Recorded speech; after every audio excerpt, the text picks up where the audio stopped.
Good morning, ladies and gentlemen. So, when we're talking about license to operate, this term was initially used to determine and assess an outreach worker ability to do the work in the field, to do community violence intervention, right?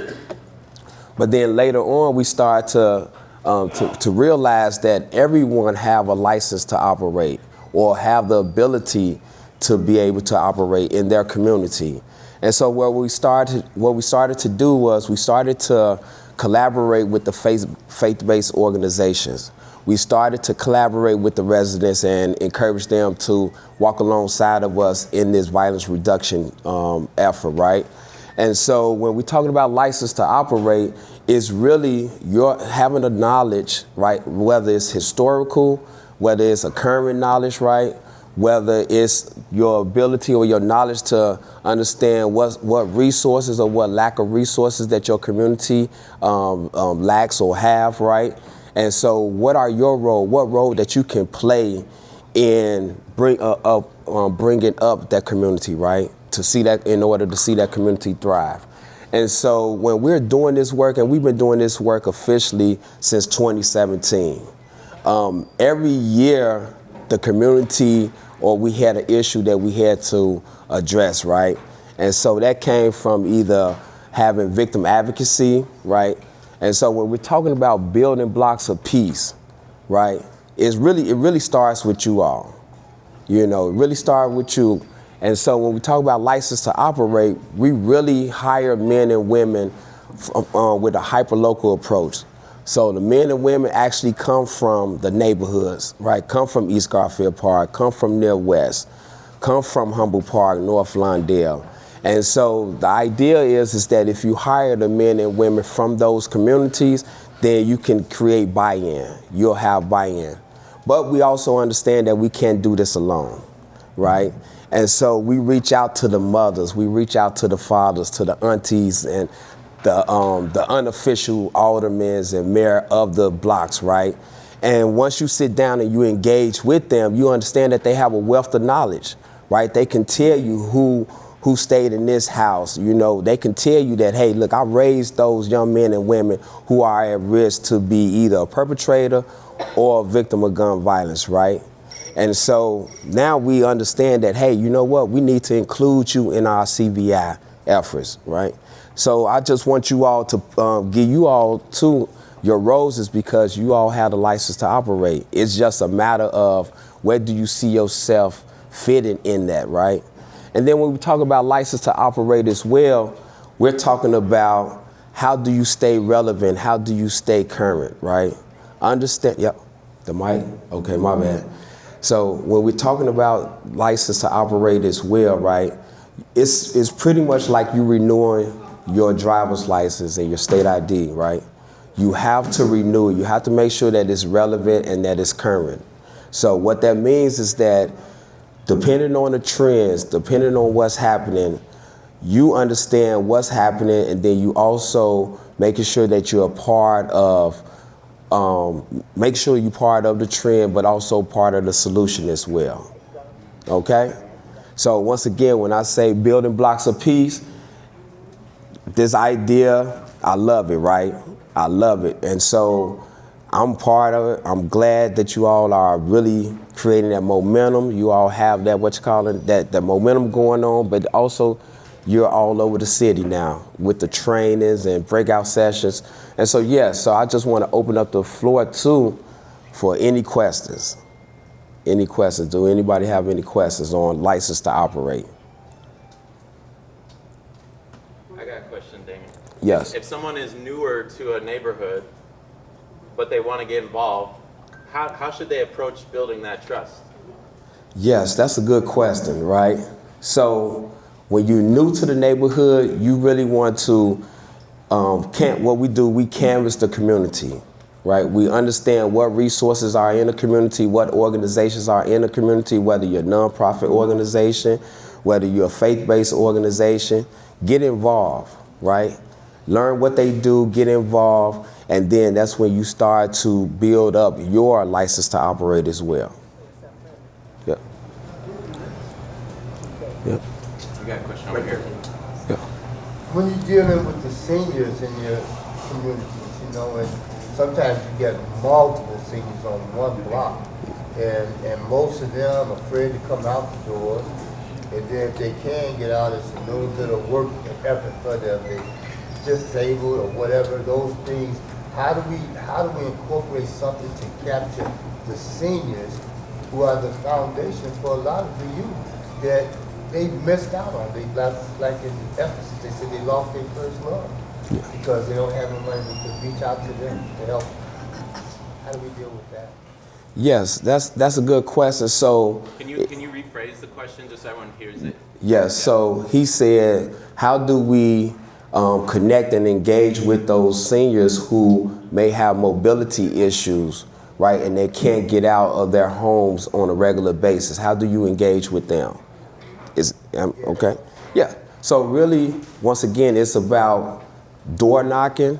You know, as a violence interrupter chief program officer, right? Our team go out and we canvass the community. We do door knocking. We pass out flyers, right? Breakthrough also have senior socials. So every one Wednesday out of the month, we invite you all to come out. We have a live band. You all can do the little line dancing and stuff like that, right? So we encourage you to come out, you know? So yeah. Yeah. Okay. Damien, can you tell us some of the work you've done to connect the youth to the seniors and like some of the tools you employ to make that connection? Yes. So, and I want to give a shout out to Golden Institute for giving me this challenge that really spurred me to create my Love Do Landscaping LLC company, right? So during the pandemic, I was part of Golden Institute. They had a Peace Fellows program. And so I seen the gap, the generational gap between the youth and our elders. And so what I did was I created Love Through Landscaping, whereas if a senior needed maintenance of their yards, what I would do, I would employ the youth to come cut the grass, trim the bushes, but also help facilitate dialogue between the two generations. That's beautiful. Yeah. Yeah.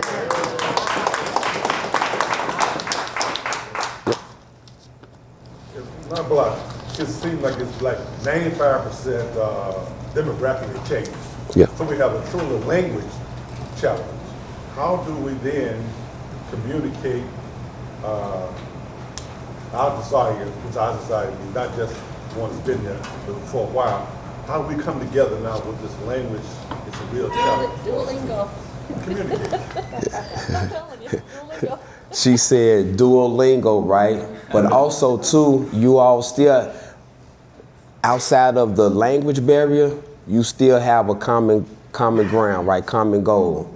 So draw off that common goal and then figure, you know, we're adaptive, right? So we can adapt, we can adjust. Like she said, use Duolingo, right, if you can. But also too, host a block club event, right? Get to know one another. Take it back to the old days where we used to have block club events. That's why I'm glad that you all are building blocks, because that's the vision that I really was thinking about, you know, so. Yeah. Okay. We got another question. Yeah. You got a question? Over here, go ahead. I do. So the question that I had is when there are bad actors, you know, that visit the block or whatever, how can we rely on some of the, you know, organizations around us to help with that or to train? You know, what is it specifically that Breakthrough does to help with some of the, you know, activities? Yeah. So Elise says when we have young men and women who are involved in street activity, how should they go about engaging with those individuals, or who do they need to connect with in order to learn best practices from, right? So connect with organizations like Breakthrough in East Garfield Park, right? Also for Humble Park, IMVC for West Garfield Park in Austin, right? UCAN for North Lawndale. But also too that I want you all to understand as well, in East Garfield Park, we have 42 men and women who are peacekeepers in 8 neighborhoods across East Garfield Park. So all you have to do is just let us know what area you live in, and if it's a problem, we have men and women who are deployed in those areas, and they have about 4 to 6 block radius of of connection and influence. They could also connect with Together Chicago. Yes, and Together Chicago for near West Side. Together Chicago for near West Side. Yes. With police. Yes. Yeah. Can you talk about the Light in the Night activities and how local churches, organizations could partner with groups? Can you tell everyone what that is? Yeah. And then how have you seen some successes of local churches working with you guys? Yes, definitely. So prime example of a Light in the Night. So Light in the Night is really designed to reclaim safe spaces. So those were parks, schools, right? Large areas where street organizations or gangs have infiltrated and actually discouraged the community from coming out and taking part of that area, right? So we host about 27 to 35 of those events throughout East Garfield Park. Now, the cool thing about it is that we were able to subcontract a faith-based organization to take on about 7 of those events. And so they are able to choose which area or which parks that they would like to host a Light in the Night event, but also through consistency, right, through food, music, entertainment, right, sometimes guest speakers, local, and we also invest, right, so the circulation of the dollar, we really invest in Black-owned businesses. So if you're a cook, you have a catering company, we're commissioning you to cater the food. If you're a DJ, we're commissioning you. If you're a Black and brown DJ, we're commissioning you to DJ for that event. Yeah. What about other areas of the city where there's light in the night? Is there light in the night in other areas as well? Yes, so it's throughout about 27 communities on the south, west, and north side. Probably east side as well. Yep.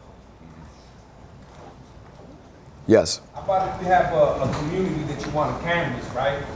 But the gang or whatever you want to call it in that community don't want you to come in that community. How do you deal with that? Yes, so the thing about that is that you want to establish a relationship way before you need to canvas that community, right? So when you talk about building blocks of peace, right, you have to actually establish a relationship way before you have to come in and try to find out what's going on, right? They need to see that you're able to, or you want to engage with them and provide resources and services to them long before something actually happened, and then you want to show up. Yeah. Okay. All right. I got one more question. Yes. What happens if a church, organization, individuals start working in a community and they don't have trust or the license to operate? What's the risk? And have you seen that happen before?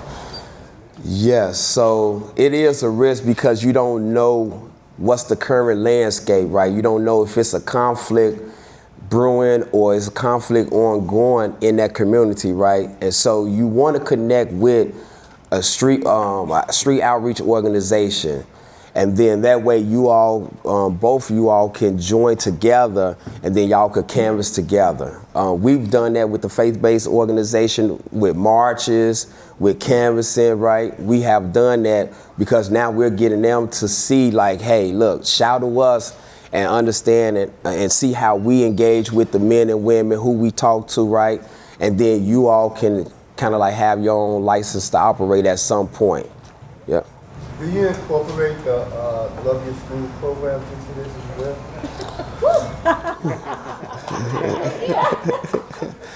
Yeah, we would love to, right? One program that I'm starting to like is the Peace Warriors. I understand that They are operating out of North Lawndale. So they are a group of students who are actually charged with de-escalating fights and conflicts inside the schools. Yes. Yep. Yep. All right, you all. It's my time. Well, yeah. Yep. Thank you, Damien. No problem at all. Appreciate that. Yep.